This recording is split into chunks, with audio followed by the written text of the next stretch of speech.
இன்னைக்கு அண்ணாமலை 1000 பேசுவாப்ல, பக்கனையா பேசுவாப்ல.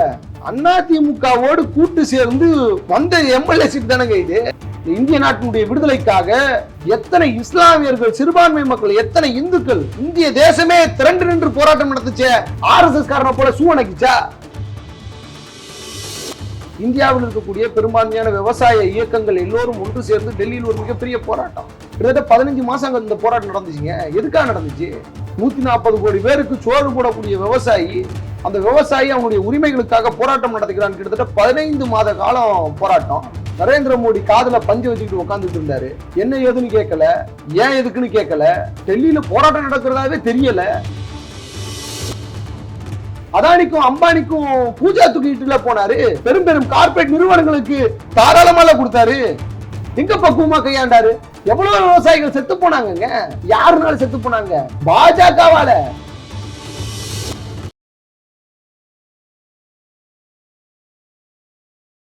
வணக்கம். இன்று நம்மோடு நேர்காணலில் இணைந்திருக்கக்கூடிய சிறப்பு விருந்தினர் உயர்தமிழின் ஆசிரியர் திரு லெனின் துரைராஜ் அவர்கள். வணக்கம் சார். வணக்கம். வணக்கம். பாஜகவினுடைய எம்பியா இருக்கக்கூடிய கங்கனா ரனாவத் ஏற்கனவே பஞ்சாப் விவசாயிகளை குறித்து பேசினதுலாம் சர்ச்சையாச்சு. இப்போ மறுபடியுமே எக்ஸ் வலைதளத்தில் மத்திய அரசு வலுவான நடவடிக்கை எடுக்கலை அப்படின்னா பஞ்சாப் விவசாயிகளுடைய போராட்டம் பங்களாதேஷில் நடந்த மாதிரி நடந்திருக்கும் அப்படிங்கிற மாதிரி ஒரு கருத்தை தெரிவிச்சிருந்துருக்கிறாங்க. பாஜக இந்த இடத்துல பாஜக அவங்கள கண்டிச்சிருக்கிறாங்க. இதை நீங்கள் எப்படி பார்க்குறீங்க சார்? அதாவது அரசியல் பிழைத்தோருக்கு அறம் கூற்றாகும்னு வாங்க. இன்னைக்கு பார்லிமெண்ட்ல இருக்கக்கூடிய எம்பிஸ்களுக்கு என்னாச்சு? ஏன் இப்படி பேசிட்டு இருக்காங்க பாஜகவை சேர்ந்தவங்க? அதுவும் குறிப்பா கங்கனா ரனாவத் அப்படின்ட்டு வந்தா சர்ச்சை மட்டும்தான், பொய்யும் புரட்டும் மட்டும்தான். அதை தாண்டி உண்மையான விஷயங்களை பேசுவதோ கிடையாது. வரலாறு தெரியாத ஒரு நபராகத்தான் இருக்கிறாங்க. இங்க பாருங்க, திரௌபதி முர்முருக்கு கொடுக்கக்கூடிய முக்கியத்துவத்தை விடவும் கங்கனா ரனாவத்துக்கு பாஜக முக்கியத்துவம் கொடுக்குது. உதாரணத்துக்கு சொன்னா, பார்லிமெண்ட் புதிய பாராளுமன்ற கட்டிடத்தை திறக்கும் போது திரௌபதி முர்முருக்கு அழைப்பு இல்லை, ஆனா கங்கனா ரனாவத்துக்கு அழைப்பு இருந்துச்சு. இன்னைக்கு அப்படியே பாஜக பின்வாங்கி இருக்கிறது, பேக் அடிச்சிருக்கிறாங்க. கங்கனா ரனாவத் பேசியதற்கும் எங்களுடைய பாலிசிஸுக்கும் ஐடியாலஜிக்கும் எந்த சம்மந்தமும் கிடையாது. யாரு சொல்றா? பாரதிய ஜனதா கட்சியினுடைய ஊடக பிரிவு சொல்லுது. நரேந்திர மோடி சொல்லல, அமித்ஷா சொல்லல, அப்புறம் JP நட்டா சொல்லல, ராஜ்நாத் சிங் சொல்லல. யார் சொல்றா? ஊடக பிரிவு சொல்லுது. 4 வரியில போட்டு சொல்லுது. ஏன்?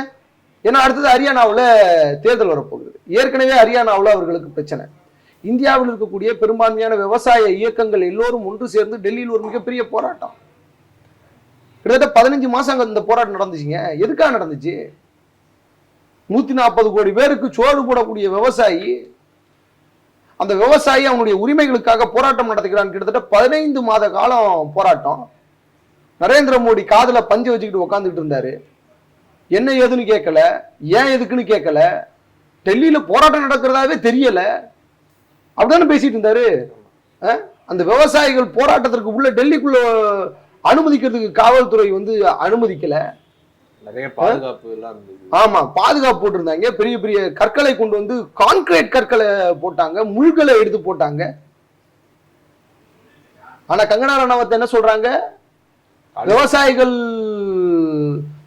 போராட்டத்துல பல பெண்கள் பாலியல் பலாத்காரத்துக்கு ஆளாக்கப்பட்டாங்க, கட்டி தலைகீழாக கொலை செய்து கட்டி தலைகீழாக தொங்க விட்டார்கள் அப்படின்ட்டு சொல்றாங்க ஸ்டேட்மெண்ட். யார் அவங்களை கொலை பண்ணா? மழையிலையும் வெயிலிலையும் பாடுபட்டாங்களே, போராடினாங்களே, யார் கொலை பண்ணா? இந்திய நாட்டினுடைய கான்ஸ்டிடியூஷன்ல ஜனநாயக உரிமை, போராடுறதுக்கு ஜனநாயக உரிமை இருக்கு அப்படின்ட்டு சொல்றாங்கல்ல. போராடுறதுக்கு உரிமை கொடுத்தாரா நரேந்திர மோடி? அதை தாண்டியும் அவர்கள் போராட்டம் நடத்தினார்கள். நரேந்திர மோடி என்ன பண்ணாரு? கூப்பிட்டு வச்சு வாங்க சோறு தரோம், சாப்பிடலாம், சாப்பிட்டுக்கிட்டே பேசுவோம். நாங்க ஒரு தீர்வும் அடையவில்லையே. இவருடைய போராட்டத்திற்கு பார்த்து அஞ்சி உலக நாடுகள் எல்லாம் பார்த்து கொக்கரிச்சாங்க. இந்தியாவை பார்த்து பிரதமர் மோடியை பார்த்து காரி துப்புனாங்க. விவசாயிகள் போராடிட்டு இருக்காங்க. உலக நாடுகள்ல விவசாயத்தை எப்படி மேன்மைப்படுத்துவது, விவசாயத்தை இன்னும் எப்படி துரிதமாக வேகமாக செயல்படுத்துவது. சேட்டலைட் விடுறோமே சார், எதுக்கு? வேளாண்மையை மேம்படுத்துவதற்காக சேட்டலைட் விட்டோம்ல நம்ம தானே. என்ன நடந்துச்சு? இந்த 3 மசோதாக்களை திரும்ப பெறுவதற்கு அல்லோலப்பட்ட விவசாயிகளை பார்த்து இப்படி கொச்சைப்படுத்தலாமா? அதுவும் பாரதிய ஜனதா கட்சியினுடைய எம்பி அப்படி கொச்சைப்படுத்தலாமா? இதுவே காங்கிரஸ்ல இருந்து யாராச்சும் ஒருத்தர் பேசி இருக்கட்டுமே, என்ன பண்ணி இருந்திருப்பாங்க? கூப்பாடு போட்டிருப்பாங்க, ஒப்பாரி வச்சிருப்பாங்க. சார், பங்களாதேஷ்ல நடந்த மாதிரி ஒரு கலவரம், ஒரு கிளர்ச்சி இந்தியாவில் ஏற்பட்டிருக்கிறோம். அன்னைக்கு பிரதமர் நரேந்திர மோடி மட்டும் ஆட்சி அதிகாரத்துல இல்லைன்னா ரொம்ப துரிதமாக பக்குவமாக கையாண்டு இருக்கிறாருன்னு பேசுறாங்க. எங்க பக்குவமா கையாண்டாரு? எவ்வளவு விவசாயிகள் செத்து போனாங்க? யாருனால செத்து போனாங்க? பாஜகவால, பாஜகவுடைய கொள்கைகள்னால, தவறான மக்கள் கொள்கையை பிடிச்சிருக்கிறதுனால. அதானிக்கும் அம்பானிக்கும் கூஜா தூக்கிட்டுல போனாரு. பெரும் பெரும் கார்பரேட் நிறுவனங்களுக்கு தாராளமாக கொடுத்தாரு. கடன்களை தள்ளுபடி. விவசாயிகளுங்க, விவசாயிகள் டிராக்டர் வாங்குறதுக்கான கடன் என்ன பண்ணாரு? விவசாயிகளுக்கு மானியம் போய் சேர்ந்துச்சா? கல்விக்கு வாங்க, மதுரையில லெனின் ஒரு பையன் ரிலையன்ஸ் கிட்ட கொடுத்தாங்க கடனை வாங்குறதுக்கு, கான்ட்ராக்ட் குத்தகையை ரிலையன்ஸ் கிட்ட கொடுத்தாங்க, செத்து போன அந்த பையன். எவ்வளவு அட்டூழியங்களை செய்திருக்கிறார்கள். இதை பார்த்துமா அற வாங்கி புத்தி வரல பாருங்க இந்த பிள்ளைக்கு, எம்பிக்கு. விவசாயிகளை பற்றி தவறாக பேசினால் அறை விழும் என்று தெரிந்தும் பேசுகிறாருன்னா எவ்வளவு கொழுப்பு இருக்கும், எவ்வளவு சேட்டை. அந்த திமிரை ஒடுக்க வேண்டாமா? ஆனா இன்னைக்கு பாஜக அப்படியே புறவாசல் வழியா முன்னாடி அந்த பிள்ளைய பேசு பேசு, நல்லா பேசு, சோறு வாங்கி கொடுத்தல, எம்பி பதவி கொடுத்தல, உனக்கு ஒய் பிரிவுல பாதுகாப்பு கொடுத்தல, கண்டிச்சிருக்கிறாங்க. என்ன கண்டிச்சாங்க? அதைதான் சொல்லிட்டு இருக்கேன் நானு, அதைதான் சொல்லுதேன். இது பாருங்க, இதுவே காங்கிரஸ் கட்சிக்காரன் பேசியிருந்தா என்ன நடந்திருக்கும்? நாடு முழுவதும் போராட்டத்தை அறிவித்திருப்பாரா? அறிவித்திருப்பாரா? மம்தா பானர்ஜி இதை போல பண்ணிருந்தா என்ன இருந்திருக்கும்? பினராயி விஜயன் இதை போல பேசியிருந்தா என்ன இருந்திருக்கும்? எதிர்கட்சியில் இருந்து ஏதேனும் ஒரு நபர், சாதாரண ஒரு கிளை செயலாளர், சந்து செயலாளர், சதுரங்க செயலாளர், புடலங்கா செயலாளர், எவனாச்சும் ஒருத்தன் பேசியிருந்தா யாரும் வாயை திறந்து அண்ணாமலை பேசியிருப்பாரா? நானும் விவசாயினுடைய பிள்ளைதான் என்று தோளில் துண்டு, பச்சை துண்டை போட்டுக்கிட்டு திருந்து கொண்டு இருக்காரு, பேசியிருந்திருப்பாருல. அவரே வேளாண் சட்டத்துக்கு ஆதரவு தானே இருக்கு. அதுதான் கேட்கிறேன், பேசியிருந்திருப்பார்ல. இதுக்கு என்ன இது, இந்த பிள்ளை பேசியிருக்க, நாங்கள் எங்களுக்கும் அதற்கும் சம்பந்தம் இல்லை அப்படின்னு சொல்லிட்டா முடிஞ்சிடுமா? ஒரு எம்பி இப்படி பேசலாமாங்க? ஒரு தேசத்தினுடைய விவசாயிகளை இந்த அளவுக்கு கொச்சப்படுத்த முடியுமா? கங்கனா ரனாவத் செய்திருக்கிறார். மீண்டும் ஏரோப்ளேன்ல போகணும், ஏதாச்சும் விவசாயினுடைய பிள்ளையோ மகளோ தூக்கி போட்டு 4 மீது மிதிக்கணும். இங்க அப்பதாங்க பயம் வரும். நான் சொல்றேன், ஒரு எம்பி அடிக்கிறது சட்டம் இல்ல. எம்பி நான் சொல்லுதேன், ஒரு லாஜிக்கா அடிக்கிறதுல கையை வச்சு இல்ல, கேள்விகளால் அசிங்கப்படுத்த வேண்டாமா? நீங்க நான் ஒண்ணு சொல்றேன் சார், பஞ்சாப் மாநிலத்துல அந்த விவசாயிகள் எவ்வளவு கடுமையா உழைத்திருக்காங்கன்னு பாருங்க. 6 மாசம் விவசாயம் நடக்கும். 6 மாசம் தான் விவசாயம், மீதி நேரம் வேற வேலை பார்ப்பாங்க. அந்த விவசாயத்தை பார்த்து முன்னாடியே போராட்டத்துக்குலாம் திட்டமிட்டு டெல்லிக்கு கிளம்பி போயிட்டாங்க. அத்தனை நாட்கள் நீடித்து கொண்டே போகிறது, எதிர்பாராத விதமாக நாட்கள் நீடிக்கிறது. அங்க இருந்து நபர்கள் ஒவ்வொரு வீட்டிலும் பிச்சை எடுத்து போராட்டக்காரர்களுக்கு உணவு கொடுங்க அப்படின்ட்டு மடியேந்தி அரிசியும் கோதுமையும் கொண்டு போராட்டத்துக்கு போறாங்க, தாயும் அவரும். எதுக்கு? அவங்களுக்கான உரிமைகளுக்காக. என்ன பேச்சு பேசுறாங்க இவங்க? 2014 தான் நாட்டுக்கு சுதந்திரம் கிடைச்சிச்சுன்றாங்க, 1947 போட்டது பிச்சைன்றாங்க. எத்தனை பேர் தெரியுமா இந்த இந்திய நாட்டினுடைய விடுதலைக்காக? எத்தனை இஸ்லாமியர்கள், சிறுபான்மை மக்கள், எத்தனை இந்துக்கள், இந்திய தேசமே திரண்டு நின்று போராட்டம் நடத்துச்சே. RSS காரனை போல சூவனைக்குச்சா? வெள்ளையனை எழுத்து போராட்டம் நடத்துச்சு. அப்படிப்பட்ட போராட்டத்தின் பால் கிடைத்த விடுதலை தானே இது. அந்த போராட்டத்தையே சுதந்திர போராட்டத்தையே கொச்சைப்படுத்திருக்காங்களே. என்ன பேசுறாங்க? சீட்டு வாங்கி கொடுத்தாங்க. பிரிஜ்பூஷன் சிங் யாரு? அவன் மௌனுக்கு சீட் தரல. பிரிஜ்வால் ரேவண்ணா அவன் யாரு? அவங்க ஒரு களவாணிப்ப வீடியோவா, பிட்டுப்பட வீடியோவா எடுத்து வச்சிருக்கான். அவனுக்கு சீட்டு கொடுக்குதுல. யார் யாரெல்லாம் இந்த தேசத்தில் மக்கள் விரோதமாக, மக்களுக்கு எதிராக இந்த தேசத்தை பிளவு செய்து துண்டாட வேண்டும் என்று நினைக்கிறார்களோ அவர்கள் அத்தனை பேரையும் அங்கீகரித்திருக்கிறது பாரதிய ஜனதா கட்சி. ஏன் இன்னும் சொல்ல போனா பிஜேபி ஊழலுடைய வாஷிங் மிஷினாவே மாறிடுச்சு. ஊழல் ஒழிக்கதானே வந்து ஊழலை ஒழித்து கேட்டுற போறேன். பாஜக இருக்கிறவங்கல்ல 90% கரை பிடித்த கைகளுக்கு சொந்தக்காரர்கள் தான். எல்லார் கையிலும் கரை இருக்கு, எங்கேயும் கரை இல்லாமலாம் இல்ல. அதான் நிர்மலா சீதாராமன் ஒரு பேட்டியில சொல்றாங்களே, உங்க கட்சியில எல்லாரையும் சேர்த்துக்கிறீங்க, களவாணி பேர்லாம் சேர்த்துக்கிறீங்களே, நியாயமா இருக்கா? அங்க காங்கிரஸ்ல இருந்த வரைக்கும் அவனை களவாணின்னு சொன்னீங்க, உங்க கட்சிக்கு வந்தவன பரிசுத்தம் ஆகிட்டாங்களா? ஆமா, நாங்க தான் எல்லாரையும் வரவேற்கிறோம். ஊழல் செஞ்சவங்க வரவேற்கிறோம், ரேபிஸ்ட் வரவேற்கிறோம். வாஷிங் மிஷினா அங்க இருக்குது. ஊழல் செய்து விட்டார்கள் என்றால் அவர்களை தூக்கி உடனே புறக்கணும். பிஜேபி என்கின்ற வாஷிங் மிஷின் உள்ள போட்டு 2 டிடர்ஜென்ட் RSS பவுடரு, அப்புறம் அவர் யாரு, இந்த சூனக்காரு சாவர்கர், வீர் சாவர்கர், கோல்வாக்கர், இவங்களுடைய பவுடர் எல்லாம் தூக்கி போட்டு அவங்களை நல்லா சுத்தம் பண்ணி கரைப்பிடியாத கைகளுக்கு சொந்தக்காரர்கள்லாம் மாத்தி விடுகிறார்கள். சேர்த்து போராடி இருக்கிறாரு. ஆமா, இது பண்ணிட்டாங்க. இதாச்சும் ஒண்ணு சொல்லாதீங்க. என்னன்னா இந்த இந்திய தேசத்தில் இருக்கக்கூடிய மக்களுக்கு ஒரு விஷயம் தெளிவாக தெரிய வேண்டும். இந்தியாவில் பெண்களுக்கு பாதுகாப்பு இல்லாம போயிடுச்சு. மாணவர்களுக்கு கல்வி இலவசம் என்பதை மாற்றி இன்னைக்கு காசு இருந்தாதான் பணம் கல்வி அப்படின்ற அந்த விஷயத்தை உருவாக்கிட்டாங்க. குஜராத்ல காந்திபுரம் மண்ணுல சாராயம் ஓடுது, 47 பேர் செத்து போறான். ஆனா தமிழ்நாட்டுல ஏதாச்சும் ஒன்று ஆகி போச்சு, காய்ச்சி முடிச்சுங்க, அங்க சாராயம் ஓடுதுரா, சட்டப்படி அங்க ஓடக்கூடாதுரா, ஒன்னும் கேட்கறது கிடையாது. பெண்களுக்கு பாதுகாப்பு கிடையாது, அவங்களுடைய பாதுகாப்பை உறுதி செய்வது கிடையாது, சுகாதாரம் கிடையாது, உணவு கிடையாது. வேலையின்மை திண்டாட்டத்தால் இளைஞர்கள் கிளர்ச்சிக்குள்ளாகிறார்கள். போராட்டம் 100 பேருங்க, 100 இடத்துக்கு 1,00,000 பேர் விண்ணப்பிக்கிறாங்க. 100 வேகன்சிக்கு 1,00,000 பேர் விண்ணப்பிக்கிறாங்க, அடித்துக் கொள்கிறார்கள். வேலையில்லா இளைஞர்களுடைய மூளை சாத்தானின் கூடாரம் என்று அண்ணா சொன்னார், ஞாபகம் இல்லையா நமக்கு? அதனுடைய வெளிப்பாடு தானே இளைஞர்கள் போராட்ட களத்தில் குதித்திருக்கிறார்கள். வேலை இல்லாம திண்டாடுறா, vacancy no vacancy no vacancy. அரசு துறையில் ரயில்வே டிபார்ட்மெண்ட்ல எவ்வளவு இது இருக்கு, அதை பத்தி பேசுமா? ஏமா கங்கனா பேசுமா? அந்த பிள்ளை பெண்களுக்கு பாதுகாப்பு இல்லையே பேசுமா? மணிப்பூரை பத்தி பேசுமா? மிசாபூர் நகர் கலவரத்தை பற்றி பேசுமா? குஜராத் கலவரத்தை பற்றி பேசுமா? கல்கத்தால நடந்த என்ன பேசிருக்க அந்த அம்மா? பிஜேபி வந்து நாங்க கண்டிக்கிறோம். என்னத்த கண்டிச்சாங்க? ரெக்கார்டு டான்ஸ் போட்டு ஆடிட்டு இருக்காங்க போராட்டத்துல, தெரியுமா? இங்க தமிழ்நாட்டில் திராவிட கட்சிகள் கூட்டம் சேர்க்க வேண்டும் என்றால் என்ன பண்ணுவாங்க? ரெக்கார்ட் டான்ஸ் போடுவாங்க, தெரியுமில? என்ன பாட்டது எல்லாம் ஐட்டம் சாங்கா போடுவாங்க. ஒரு பெண்ணுடைய நீதிக்கு போராட்டம் நடத்துகிறார்கள் வெஸ்ட் பெங்கால்ல. அந்த போராட்டத்துல அரைகுறை ஆடையோடு ஒரு பெண் ஆடிக்கொண்டிருக்கிறார். நேற்று ரூஸ்டர்ஸ் நியூஸ்ல போட்டிருக்கோம், பாருங்க, போய் பாருங்க, தெரியும். அபத்தமா இல்ல? ஒரு பெண் பாலியல் பலாத்காரம் செய்யப்பட்டு கொல்லப்பட்டால் அவனுக்கு நீதி கேட்டு நடத்தும் போராட்டத்தில் பெண்ணையே ஆட விட்டு, அரைகுறை ஆடையோடு ஆட விட்டு, ஐட்டம் சாங் போட்டு ஆட விடுறதுதான் பாஜகவுடைய கொள்கையா? இதுதான் இவர்களுடைய போராட்ட லட்சணமா?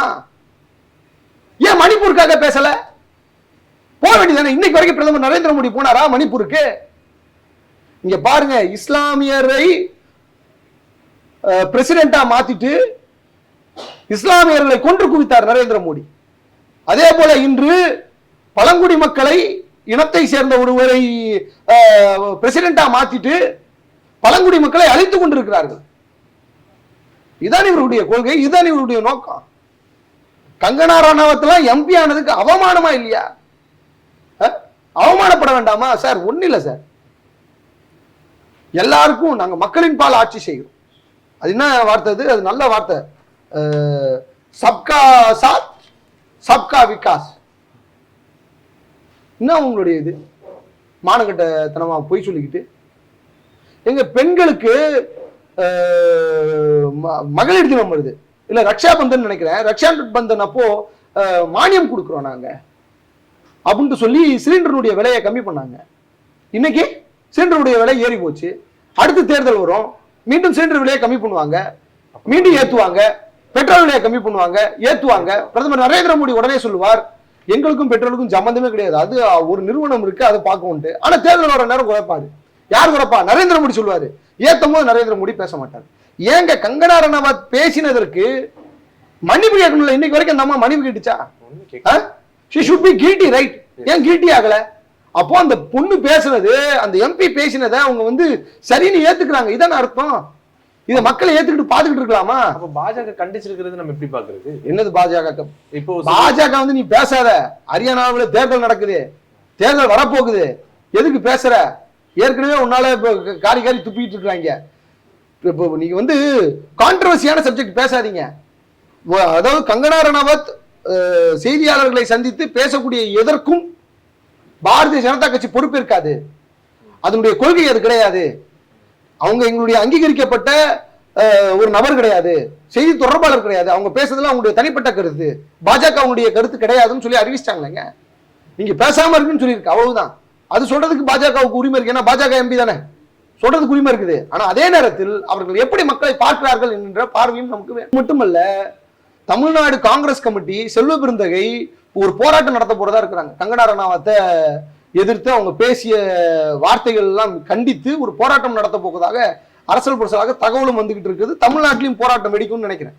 இப்போ தமிழ்நாடுடைய காங்கிரஸ் தலைவர் திரு செல்வ பெருந்தகை அவர்கள் அவங்களுக்கும் இப்போ தமிழ்நாடு பாஜகவுக்குமே ஒரு சண்டை போய்கிட்டு இருக்குது. அண்ணாமலை வந்து சொல்லும் தான் சொல்லியிருக்காருன்னா 1971 இருந்து செல்வ பெருந்தகை வந்து திராவிட கட்சிகளின் அடிமையா இருந்திருக்கிறாரு அப்படிங்கிற மாதிரி ஒரு வார்த்தை போர் அப்படிங்கிற போயிட்டு இருக்கு. இந்த நேரத்தில் இந்த போராட்டத்தை அறிவிச்சு அப்படி சொல்லலையே, காங்கிரஸ் கட்சின்னு சொல்லியிருக்கிறாரு. நீங்க சார் திராவிட கட்சிகள் எல்லாம் பத்தி பேசுறதுக்கு அண்ணாமலைக்கு எப்படி மனசு வருதுன்னு தெரியல, வாய் எடுக்கிறாருன்னு தெரியல. அதான் திராவிட கட்சிகள் வேடிக்கை பார்த்து கொண்டு இருந்தால் இப்படிதான் பேசிட்டு இருப்பாப்ல அண்ணாமலை. சார் காங்கிரஸ் பார்ட்டிக்குன்னு சொல்லி ஒரு ஹிஸ்டாரிக்கல் ராப் ஷீட் இருக்கு. இந்தியாவுடைய சுதந்திரத்தில் பங்கெடுத்ததில் காங்கிரஸ் கட்சிக்கு நீங்க எதிர்த்தாலும் சரி மறுத்தாலும் சரி, நான் எதிர்த்தாலும் சரி மறுத்தாலும் சரி, அதை யாராலும் இந்த இந்திய தேசத்தில் இருக்கக்கூடிய மக்கள் மறுக்க மாட்டாங்க. அவருடைய பங்களிப்பு சுதந்திர போராட்டத்தில் மிக பெருசு. பாஜகவுடைய பங்களிப்பு என்ன? பாஜகவுடைய பங்களிப்பு இந்திய சுதந்திர போராட்டத்தில் என்ன? சாவர்கர் 5 முறை மன்னிப்பு கடிதம் எழுதி கொடுத்தார். யார் யாரெல்லாம் இந்த தேசத்திற்காக விடுதலைக்காக போராடினார்களோ அவர்களை காட்டி கொடுத்த வரலாறு இவர்கள். அடல் பிகாரி வாஜ்பாய் என்ன பண்ணாரு தெரியாதா? இதுதான் தெரியுமா? நீ கொண்டாடிட்டு இருக்கிறீங்க. என்ன பண்ணாரு? அமெரிக்காவுடைய ஆபீஸ் பாயா இருந்த வரலாறு எங்களுக்கு தெரியாதா? இந்த தேசத்தில் இருக்கிறவங்களுக்கு தெரியாதா? சார் செல்வ பெருந்தகை ஒரு மேட்டர் போட்டிருக்காரு, இதுக்கு நல்ல கவுண்டர் போட்டிருக்கிறாரு. 1971 சட்டமன்ற தேர்தலில் 55 லட்சம் வாக்குகளும் மொத்தம் வாக்குகளில் 35% தனித்து போட்டிட்டு பெற்றதை நான் இங்க சுட்டி காட்ட விரும்புறேன்னு பேசியிருக்கிறார். 1971 55 லட்சம் வாக்குகள் எவ்வளவு இதுன்னு தெரியுமா? அது மட்டும் இல்லாம அண்ணா திராவிட முன்னேற்ற கழகத்தை விடவும் ஒரு தேர்தலில் அண்ணா திராவிட முன்னேற்ற கழகத்தை விட ஒரு சீட் கம்மியா வாங்கினாங்க. இல்லைன்னா அன்னைக்கு காங்கிரஸ் கட்சி தான் எதிர்கட்சியாக மாறி இருக்கும் இல்லையா? இன்னைக்கு அண்ணாமலை 1000 பேசுவாப்ல, மக்களையா பேசுவாப்ல. அதிமுகவோடு கூட்டு சேர்ந்து வந்த எம்எல்ஏ சீட் தானங்க இது. இல்ல ஜெயிச்சிருப்பாங்களா? எதுவுமே ஜெயிக்கல. அதுக்கு முன்னாடி திமுகவோட நின்றுதான் எச் ராஜான்னு ஒரு மனுஷன் இருந்தார். எச்ன்னு சொல்லிட்டு எச் ராஜான்னு சொல்லிட்டு ஞாபகம் இருக்கா? அந்த எச் ராஜா திமுகவோடு கூட்டணி வைத்து சட்டமன்ற உறுப்பினர் ஆனார். இன்னைக்கு பென்ஷன் வாங்கிட்டு இருக்காரு. யாருடைய பென்ஷனு?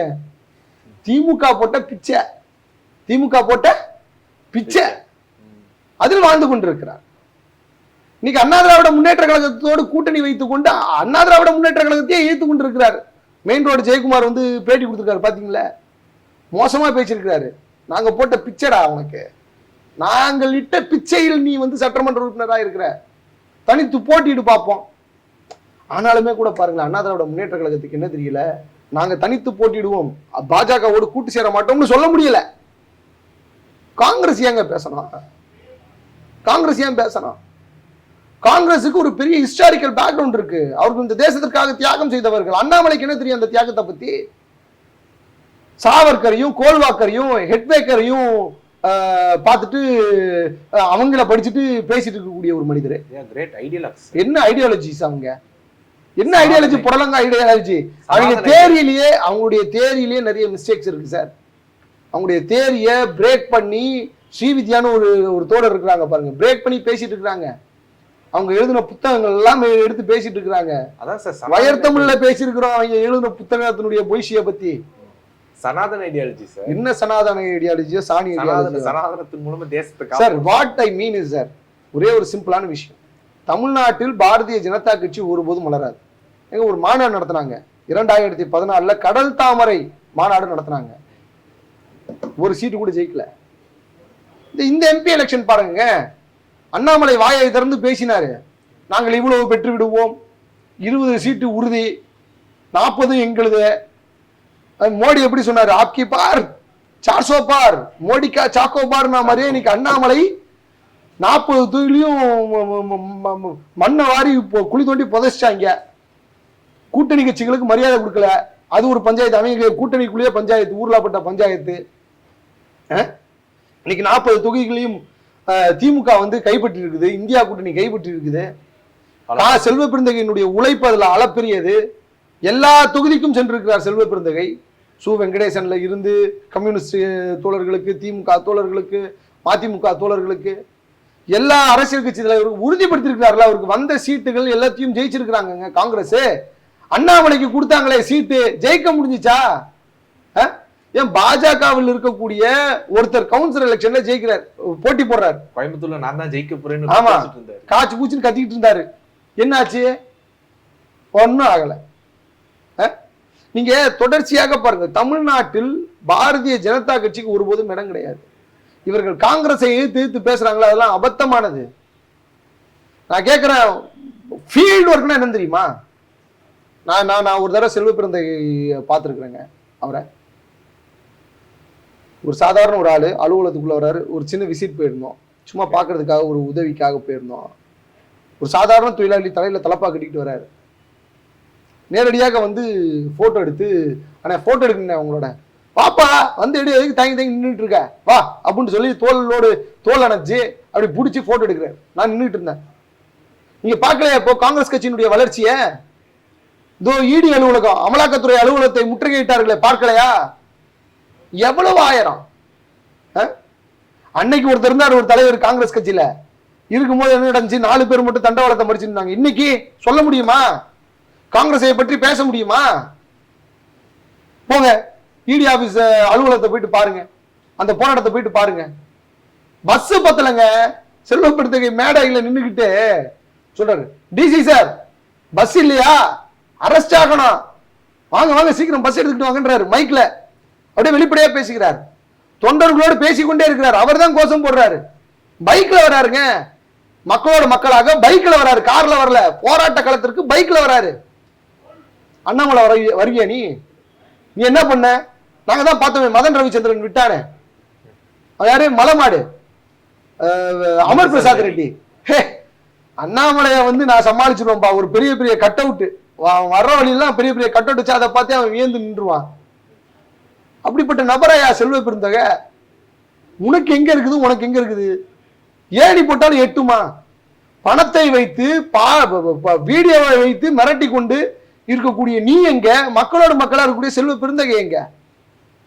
யார் வேணா கட்சி ஆபீஸ்க்குள்ள போகலாங்க. பிஜேபி காரங்க கூட போலாம் பிரஸ் மீட்டுக்கு. காமாலயத்துக்கு போக முடியுமா? ஒரு சில சேனல்ஸ் எல்லாம் பேன் பண்ணப்பட்டிருக்குது. கரியால, புரூட்டஸ், அரண் செய்ய, இந்த ரூஸ்டர் நியூஸ், நாங்க வயர் தமிழ், இன்னும் பல மக்களுக்காக குரல் கொடுக்கக்கூடிய ஊடகங்களை நீ கமலாலயத்துக்குள்ள விட மாட்டேங்கிற. ஏன் விட மாட்டேற? கேள்வி கேட்டா திணற. உனக்கு மதன் ரவிச்சந்திரன் மாதிரி கண்டென்ட் ரைட்டர் இல்ல இங்க. அப்படியா? நீ போ, யாருன்னா போ, போயிட்டு கேள்வி கேள்வி, அதுக்கான உரிய பதில் கிடைக்கும். நீங்க யாரு லீடரு, எவன் களவாணி பைய அப்படின்றது தெளிவா தெரிஞ்சு வச்சுக்கணும் சார். அப்பதானே சார் தெரியும். நீங்க களவாணி பையலெல்லாம் வந்து காசு கொடுக்குறான், ஊடகங்களுக்கு 1000, 500, 1000, 500 தள்ளினா ஊடகங்கள் இல்லைன்னா பேசும். பாஜகவுடைய ஐடி விங் சேர்ந்து ஒரு 40 யூடியூபர்ஸை குத்தகைக்கு வாங்கியிருக்காங்க. அவங்க பேசுவாங்க, பொதுவாக இருக்கக்கூடிய மக்கள் பேசுவாங்களா? அந்த போராட்டம் ஒரு மிகப்பெரிய போராட்டம். சென்னையை ஸ்தம்பித்த வைத்த போராட்டம். விடுதலை சிறுத்தைகள் கட்சிக்கு ஒரு போராட்டம் நடத்துறாங்க. எங்க? நம்ம வள்ளுவர் கோட்டத்தில் ஒரு போராட்டம். இதுல பாதி கூட்டம் கூட கிடையாது விசிகாவுக்கு. ஆனால் காங்கிரசுக்கு ஒரு மிகப்பெரிய திரளாக மக்கள் குவிந்திருக்கிறார்கள். வெகுஜன மக்கள் குவிந்திருக்கிறார்கள். போராட்ட களம் கொண்டாட்ட களமாக இருக்கிறது. திருவிழா மாதிரி நடந்துச்சுங்க அந்த போராட்டம். நீங்க போராட்டம்னாலே அப்படித்தானே, ஒரு புரட்சி நடக்குது அப்படின்னாக்கா அந்த புரட்சியில் எல்லாம் இருக்கும். அது எப்படி கொண்டாட்டமாக இருக்கும்? புரட்சி கொண்டாட்டமாக இருக்கிற, ஜாலியா பேசுறாங்க. கைதாகு கைதாகு, யூத் காங்கிரஸ் தலைவரே கைதாகு, தலைவரே நீ கைதாகு. See, it should be, revolution should be celebrated. Protest are celebration, right? அது அங்க நடந்துச்சுங்க. நீ அண்ணாமலை நீ போராட்டம் நடத்தி என்ன பண்ண? போராட்டம் நடத்திட்டு இருக்கும் போதே ஆட்டோல ஏறி புறவாசல் வழியா ஓடி தப்பிச்சு ஓடி போன ஆள் தானே. பல அம்மாக்கள் எவ்வளவு காரிகை எடுத்து போனாங்க.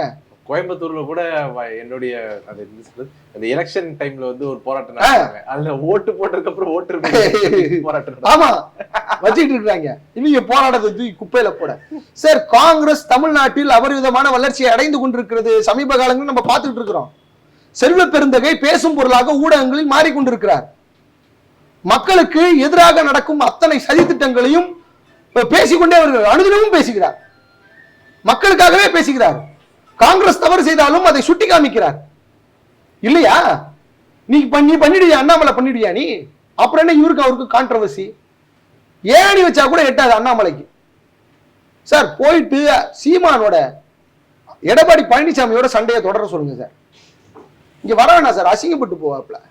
இல்ல, எடப்பாடியுமே அவர் பேசித்தானே இருக்கிறார். என்ன எடப்பாடி ரெண்டு பேரும் மாறி மாறி காரி துப்பிக்கிறாங்க. இல்ல என்ன இருக்குது? நீங்க சீமான் போன்ற நபர்கள் இருக்காங்களே, அவர்கள் தான் அண்ணாமலைக்கு உகந்த ஆள். சமீபத்தில் ஒரு வீடியோ பாத்தீங்களா? திருக்குறள் சொல்லு, 10 திருக்குறள் சொல்லு. ஏன் நீ சொல்லு, நீ சொல்ல மாட்டியா? நான் சொன்னா என்ன பண்ணுவேன், நான் சொன்னா என்ன பண்ணுவேன்? நான் கேட்ட கேள்விக்கு முறையாக பதில் கொடுக்க முடியல. எங்க ஊரெல்லாம் பல சிக்கல்கள் நடந்து கொண்டிருக்கு. இப்ப சொந்த கட்சிக்காரன் பாலியல் பலாத்காரம் செஞ்சிருக்கிறான். என்சிசி வாத்தியார் அப்படின்ற அந்த பேர்ல ஒரு கட்சியினுடைய உன் கட்சியினுடைய மாவட்ட இளைஞரணியின் செயலாளராக போட்டு வச்சிருக்கிற. இந்த இப்ப கூட இறந்து போயிட்டான் அந்த பையன். அதை பத்தி ஒரு வார்த்தை திறந்தியா? நீ வாயை திறந்து பேசினியா? செத்து போனதுக்கு அப்புறம் பேசுத. பணத்தின் மீது அரசியல் செய்பவர்களோடு அரசியல் செய்வதுதான் அண்ணாமலையினுடைய வேலை. தோழர் திருமாவளவனிடமோ தோழர் செல்வ பெருந்தகையிடமோ அல்லது இடதுசாரி அமைப்புகளிடமோ மோதுவது கிடையாது. இவர்களுக்கும் உங்களுக்கும் பல நீண்ட தூரம் இருக்கிறது. இந்த விடுதலை போராட்டத்தில் பங்கெடுத்தவர்கள் அவர்கள்,